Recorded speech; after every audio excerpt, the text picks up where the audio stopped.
again and welcome to an extended engineering announcements for the radio and television trade, the last of 1984.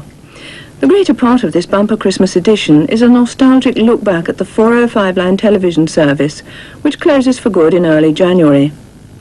We've also got to catch up on this year's final batch of new UHF relays, of which 5 are still due to come on the air before Christmas. 2 are in Northern Ireland, Plumbridge and Gortnagira. Then there's Wonersh near Guildford, Gathley Vendegaiad in Mid Glamorgan and Westbourne in Bournemouth. The first week of January signals the end of an era in television history, the closure of the last of the monochrome VHF 405-line transmitters. The 405-line system was invented 50 years ago on a Sunday morning in 1934. This was in the home of the electronics genius Alan Dower Blumlein, a member of the EMI research team led by Sir Isaac Schoenberg. The first experimental television transmissions were on John Logie Baird's 30-line system, later upgraded to 240 lines.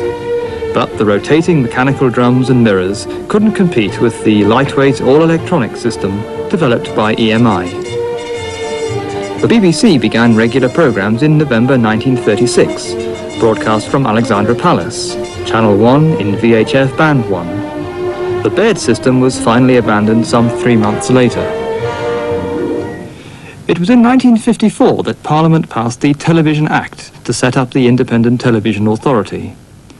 By then, VHF Band 1 was fully occupied by BBC transmissions. The ITA had to build up coverage in a new and previously unused part of the VHF broadcast spectrum, Band 3. In 1955, the BBC moved their transmitter to Crystal Palace in southeast London, and the ITA decided that their first station should be built nearby. At a site on West Norwood Hill in Croydon, the temporary station used a single laboratory prototype transmitter on Channel 9, the ERP initially 60 kilowatts from a 200-foot mast, sufficient to give good coverage over a wide area. After just 9 months of hectic preparation, regular test transmissions started on the 13th of September 1955. Programs began on the 22nd of September. 5 months later, the second ITV transmitter came on the air, Lichfield serving the Midlands. Much of the original equipment is still there, although the present mast and aerial were brought into service in 1961. At the transmitter, right from the start, Bill Arnold. What were the early days like? Well, we had quite a hectic run-up over the Christmas period. The staff were here from about the 1st of December when there was no roof on this section of the building. In fact, we started life in the pantry. And then we helped Pi put the place together, and in a short 6-week period had the transmitters in and working all ready for just the one set of transmitters for opening day. There was quite a rush to get on the air. There was indeed. The building had not even been started until the previous June. Now this equipment dates from that time, does it not? It's in remarkably good condition, but it's being made obsolete. Are you going to be sorry to see it go? Oh, naturally. Although we have plenty of other work to do, and the maintenance load that this presents we can well do without. It's getting very old, and an awful lot of the components now are unobtainable. The valves and so on? That's right. What's going to happen to this equipment? Well, this equipment, unfortunately, will be just carted out the door, I believe, and scrapped, because it has really no use for anybody else. We have been fortunate on some of the slightly later equipment of giving it away to hospitals and the like for further use. But at this age, the equipment really is not fit for much further use. Now, I wonder if you could tell me about some of the things that have happened at this transmitting site in the days you've been here. Problems with the weather, for example. Luckily, we are fairly close to the A5, so the worst we have to do is walk in from the bottom of the road.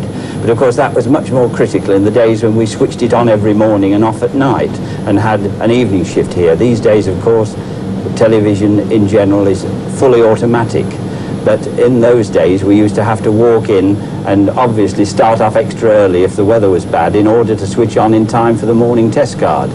I don't think we ever missed it.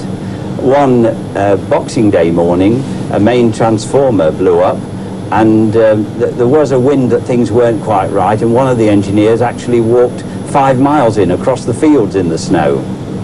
We've also had exciting times here, open days. We had about 4 of them in all, on the most successful, 10,000 people queued to walk through this very spot to see what we did, because there was magic in television, real magic in those days. And of course, the thing that we have in our own homes now, the videotape machine, would occupy a room of this size when we think back to those days. It's amazing how things have come on.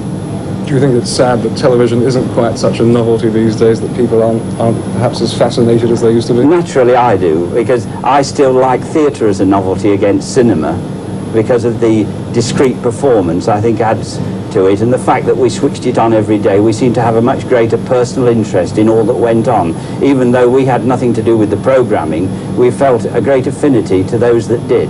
And for instance, Noel Gordon came and had tea with us in the days of Tea with Noel Gordon, and that dates one because that was way back in 1956-57. Right, stand by, everyone. 10, 9, 8, 7, 6, 5, 4, 3, 2, 1. Cue grams and take it.